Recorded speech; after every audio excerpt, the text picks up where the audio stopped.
欢迎来到巴巴娱乐呀频道，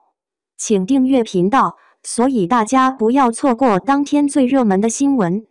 我们今天的时事通讯包括以下内容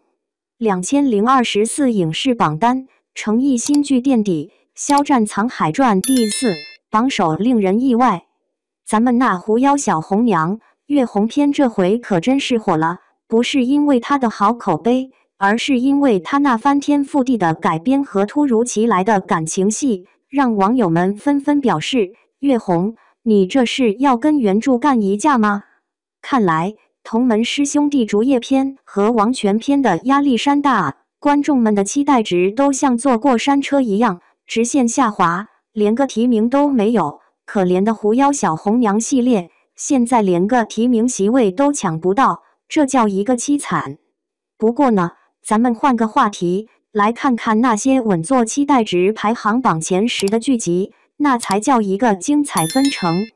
比如说，程毅那哥们儿，他在《英雄志》里演的卢云，和在《莲花楼》里的李香怡，命运坎坷的仿佛在玩人生模拟器，科举不顺，当个小二孩的挨打，然后莫名其妙进了监狱，好不容易重获自由，又得偷偷摸摸做顾家的书童。爱情路上更是波折不断，最后竟然成了逃犯。你说这人生怎么就这么难呢？好不容易状元及第，结果又被政治漩涡卷走，摔个10年没影儿。好不容易回来，美人已嫁他人，朝廷也变了天，他只好回归老本行，卖面度日，直到头发花白，孤独终老。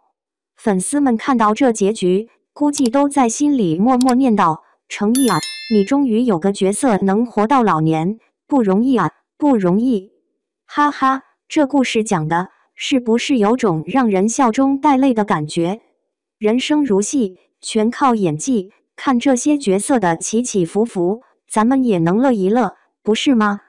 哎呀，卢云的人生经历就像是一部精彩绝伦的喜剧电影，每个转折都让人捧腹大笑，剧情丰富的仿佛能塞满整个电影院。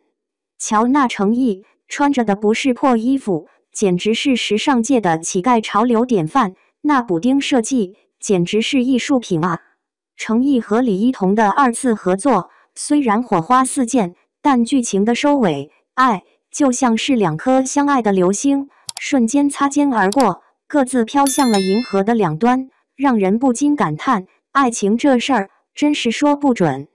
刘诗诗的首部大女主悬疑剧《掌心》，原本以为会像座灯塔，结果却成了个指南针，指的全是男主的育儿经和殉情史。这反转让观众的心跳都跟不上节奏，直呼编剧，你这是在考验我们的耐心吗？这掌心一开篇，说是职场女王的战斗，结果观众一看，原来是个被男主牵着鼻子走的菟丝花。这剧情设定真是让观众们捏了一把汗，心里默默喊话：拜托，悬疑剧别走爱情剧的老路行不行？说起命案，那掌心就像是一出宫廷版的福尔摩斯探案集，叶平安那个无辜的小眼神，怎么看都是被栽赃的好料，可偏偏人家是身负血海深仇的医学奇才，复仇之路看得人紧张又刺激。大理寺成袁绍成，这名字一听就是个受气包，他那抓人的决心，简直是要把叶平安当垫脚石，升职加薪全靠他了。不过这剧情还真是有点像古代版的职场小白兔逆袭记。说到刘诗诗和窦骁的组合，这 CP 感就像是一幅没掉好色的油画，罗云熙的水龙吟则像是在努力证明，即使颜色鲜艳，也不能掩盖剧情的平淡无奇。毕竟太花哨有时候反而显得不真实，对吧？光看预告，罗云熙就像个调色板，每个色彩都跳脱出来，他的侧脸硬朗的像把切刮刀，简直是衣服的舞者，而非衣服的奴隶。别看他瘦的跟竹竿似的，这可不一定是坏事，说不定能塑造出一种独特的清冷魅力，让人觉得瘦也是一种时尚潮流。至于那部剧的妆容，天哪，要是真像长月烬明那样把人变成彩虹螳螂，那罗云熙的颜可就真要面临考验了。毕竟，化妆师的手艺要是超过了男主角的魅力，那可就尴尬了。说到虞书欣和丁禹兮的联手，那简直就是粉丝们的狂欢节。那些曾经痴迷月光变奏曲的小伙伴们，这次可算是逮到机会，眼巴巴地等着看他们如何在新剧里火花四溅。这部改编自畅销小说的剧集，女主角的穿书之旅简直是一场拯救渣男的大冒险，新鲜又刺激，观众们早就摩拳擦掌，准备好了期待的眼神。虞书欣的夹子音虽然让一部分人头疼，但她在剧中的灵妙妙角色，那活泼可爱的劲儿，就像是糖豆掉进了巧克力里，甜而不腻，挺合适的。丁禹兮的演技，那叫一个翻身仗打得漂亮。不管是70吉祥的意外落马，还是大理寺少清游的华丽逆袭，都证明了他的实力。这次的新剧，观众们对他可是满怀信心。原小说的男女主角换成了杨世泽和祝绪丹这对老搭档，简直是粉丝心中的完美组合。他们在《狐妖小红娘》月红篇里的表现，让公主和妖卫的 CP 粉们如痴如醉，现在对永夜星河的期待值更是飙升。最后那个故事，讲的是庄寒燕这位被命运遗弃的小可怜，带着复仇的决心归来，就像是一部励志的复仇大片，让人忍不住想看看他如何在风雨中涅槃重生。在庄寒燕的复仇征途上，他和一个像得了慢性病的大理寺小头目结成了同盟，两人在斗智斗勇中渐生情愫。复仇成功后，他们决定共度余生，上演了一出相爱相杀的大戏。陈都灵那股子书香门第的气质，简直就是为这个大家闺秀量身定做的，仿佛是从古代穿越过来的。陈都灵近年来在小荧幕上的女配角之旅，就像是在观众眼前跳了一支又一支华丽的芭蕾舞，每次出场都能让人眼前一亮。这次在贵女中的表现，观众们就像饿狼看到肉骨头一样，期待的口水都要流出来了。这部剧的男主角，新面孔的不能再新，就是《与凤航》里那个深情却得不到回应的莫芳。观众对他的好奇心就像猫爪子一样挠心挠肺，期待他在这部剧中的新角色演绎。说到新 CP， 那就是吴谨言和王星越这对组合。他们是墨雨云间和贵女这对双胞胎小说的产物，但书迷们的口味可挑剔了，他们对两位主演的颜值给出了不够甜，有点咸的评价。毕竟吴谨言和王星越这对 CP， 除了年龄差，连眼神交流都没有，让人怀疑是不是亲生的。女主角的前夫那张脸蛋，哎呀，观众看了都想给他颁发个史上最丑逆袭奖。虽然他的人设不讨喜，但他的颜值低的连观众都想说，这下你死的也不算冤枉了。虽然墨雨云间的上映时间还在云里雾里，但于正老师的宣传攻势如火如荼，仿佛是要和《庆余年2》来一场颜值和剧情的硬碰硬。看来这部剧离我们不远了。至于肖战和郑晓龙导演联手的《藏海传》，从一开始公布阵容，粉丝们的热情就像夏天的冰淇淋，融化在期待的海洋里。这可是顶流加实力派的强强联合，怎能不让人翘首以盼？嘿，你听说了吗？那部神秘的新剧，乍一看像是《琅琊榜》的搞笑版翻版，主角不是用权谋，而是复仇和保卫家园的麻辣拌。